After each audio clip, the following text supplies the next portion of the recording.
In 3 years since I started doing movies consistently, the leap has been incredible in terms of quality, in terms of consumption, and in terms of the returns. So we've just started. It's going to get bigger, bolder, better, and more people are going to come into this space, which is our prayer, and more children will come in. And you see, the younger ones are even bolder than we are. So the place is going to change completely, and I'm so excited about it. That's the honest truth. Film director and producer Momo Spain is a testament to this statement. I started actually self-taught in the industry. I produced a pilot for a show called Before 30. In the city of Lagos, every woman has one dream: to find a guy and get married. Brings you to life and makes bloody 50, and even she found a husband. Honestly, looking back, I don't really know how we did it. We did it with a crew of maybe 12 people. We shot for 6 weeks, and we had basically no budget. But that was a time in the industry where everyone was so excited just to be part of something that clearly was going somewhere, that that's when we used to ask people to work for exposure or work for credits. Just do it because you love the project. And that's really where I started.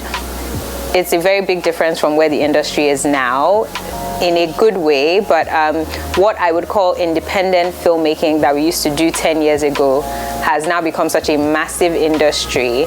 Now everyone is paid as they should be for everything that they bring to the table. I feel like I entered the industry at the point where we became more internationally marketable, where our films had started to travel with films like Half of a Yellow Sun. And I just felt like I was part of something brand new, and I'm really glad I stuck it out because not everybody did. My particular mandate is creating content that serves predominantly female audiences. I find that my company, Blush and Slate Films, has a unique understanding of what women want to watch, how they want to be spoken to, what matters to them at any given point in time. I can certainly say that I felt underserved in the Nigerian film industry. While we all love the action films, the grimy, downtown Lagos films, I feel like some of us who turn to entertainment for escapism and to go into a bit of a fantasy world where, I call it Barbie land, because if you've seen Barbie, that world where, everything is perfect and women are running things, and, I find that my audience would be attracted to that kind of content because that's what I like. So my content is definitely skewed towards female audiences, but it's for everybody to enjoy. With the influx of streaming platforms in Africa, more avenues for reaching global audiences and better monetization have also been birthed, and this is of great significance to a new generation of creators. The best thing that streaming platforms have done for the Nigerian film industry is helped us standardize. By that I mean that now people are able to demand an industry standard fee for productions, whereas before people would go unpaid or they were paid very, very little, and the producers could basically control where all the money went. But now there is a certain level of understanding that, okay, this is the average cost of a DP, this is the average cost of a producer, etc., etc. In addition to that, it's also helped us increase our skills because, of course, the streaming platforms have their own thresholds for quality that every single production must hit. So I think in that way, it has forced us to increase our standards and increase the level of attention to detail in our films. However, and this is no fault of the streaming platforms necessarily, I do think that sometimes the amount of investment that has gone into the industry or into productions is not necessarily reflected in the quality of the output. I find that when we had less money, we were forced to do more creative things to tell our stories. And it seems like in some cases, having more funding can almost cripple a production to the point where they're solving problems with money and cash as opposed to creatively solving problems. In Nigeria, platforms like the Bank of Industry and the Flexing Bank, amongst others, have made conscious strides to fill the lapses within the creative economy.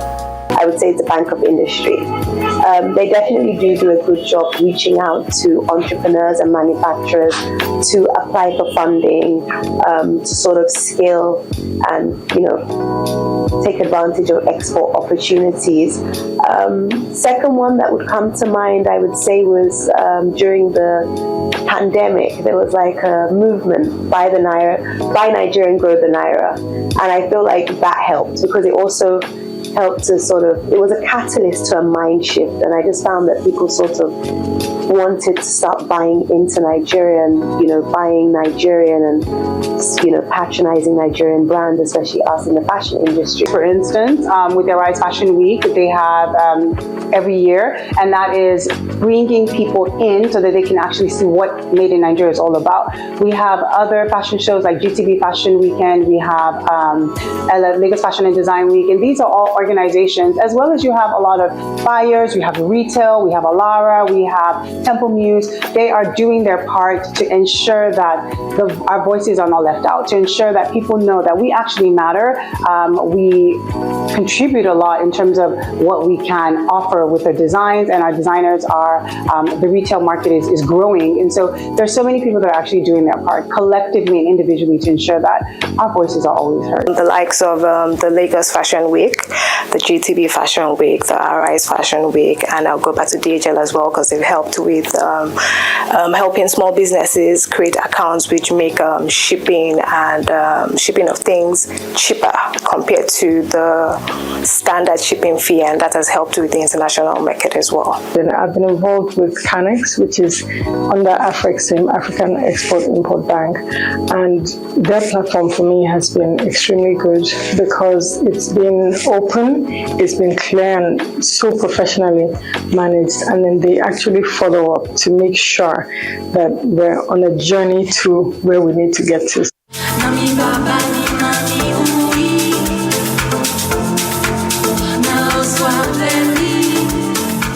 Given the relevance and opportunities within the creative industry as a key driver of development and job creation, the Flexing Bank developed the Creative African Nexus program to facilitate the growth of the creative and cultural industries in Africa and the diaspora.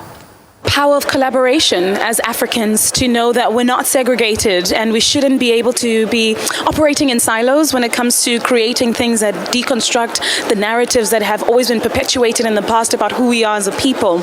I think also one of the main things that we really kind of wanted as African creatives is to find the one platform that we can be able to be controllers of and custodians of when it comes to putting out content, whether it's a documentary or film or television series, that I'd probably say that really portrays us in our truest form, but also sets us on the global stage as equal contenders.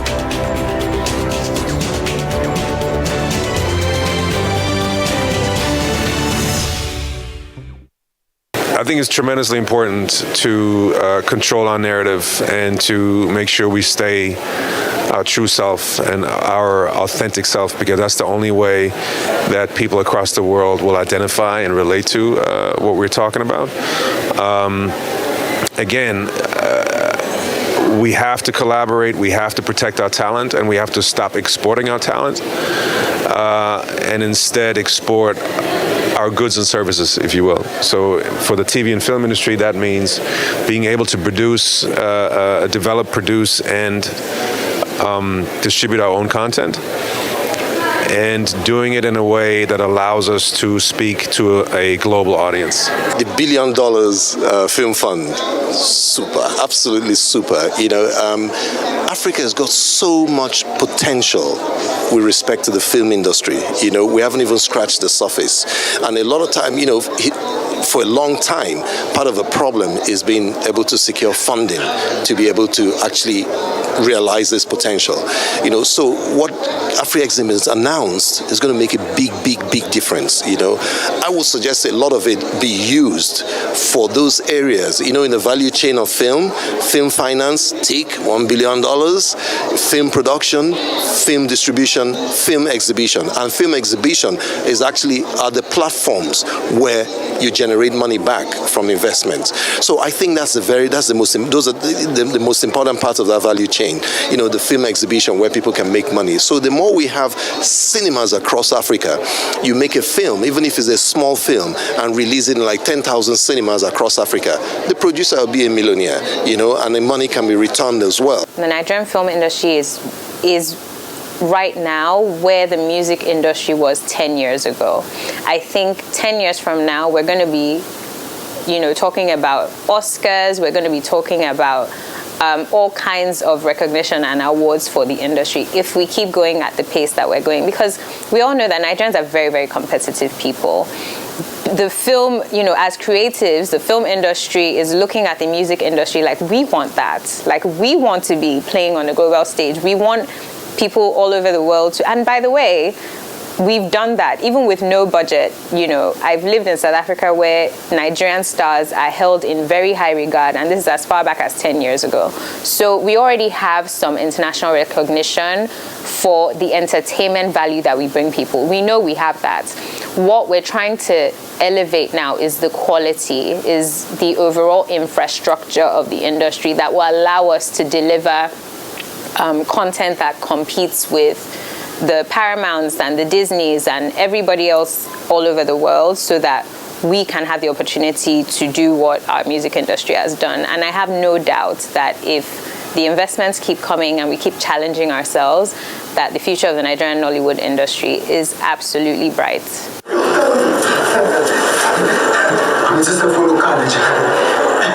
I think the big question is about funding and how to get more funding into the fashion industry. Did you get a sense that that happened during this panel session? So, it's a very interesting question. I mean, when it comes to the funding conversation, I feel like every industry will say their industry is more important and so deserves funding. Again, going back to my last point, I feel like to be seen and heard, it's a first starting point to understand what we go through. The next phase is to encourage and improve these conversations. It will take us a while for us to even build the mindsets to get ready. Professor Wole Soyinka, are you going to ever stop writing? I've said enough is enough so many times. I wasn't expecting to write this, for instance, but events and things accumulated in my mind, and then I managed to find some space where I could tackle peace of mind away from the environment which produced it. And so the book came out. So your question is a very important one.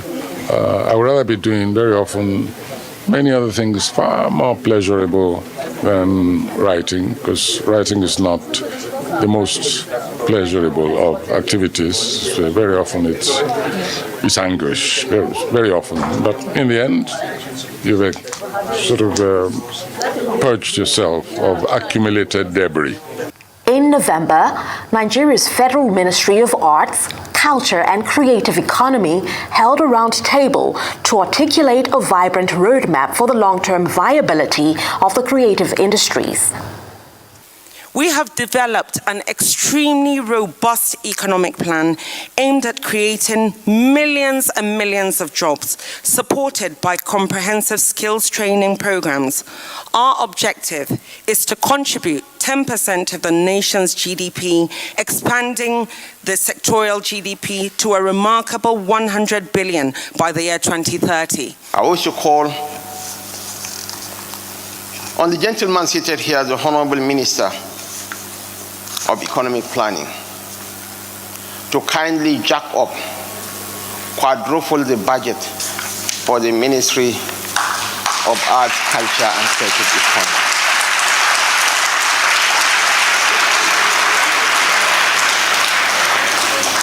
We are going to walk the talk. This is not empty verbosity. We will support you. We will create the enabling environment for you to excel. The Africa International Film Festival also continues to amplify voices and create a platform to elevate African productions.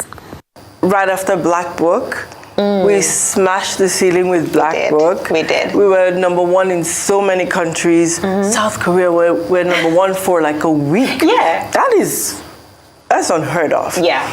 So like I said, Nigeria is, we're at the cusp right now. With a little push, infrastructure push. And when I say infrastructure, I mean so let me go back. Tell me. Now, when I go to America or wherever, and I'm talking to people about making films in Nigeria, about the industry, they get very excited because, one thing we don't lack in Nigeria is talent. Yeah.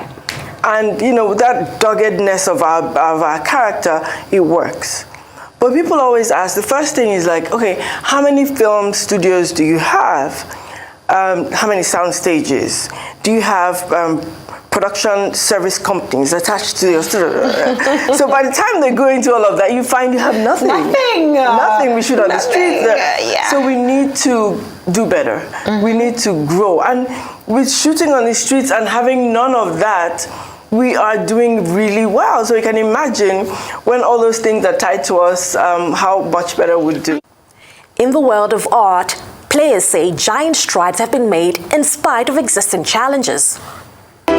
We've got major events like Lagos Photo, like the ArtX, where I'm even able to bring lots of visitors, to Nigeria. They've placed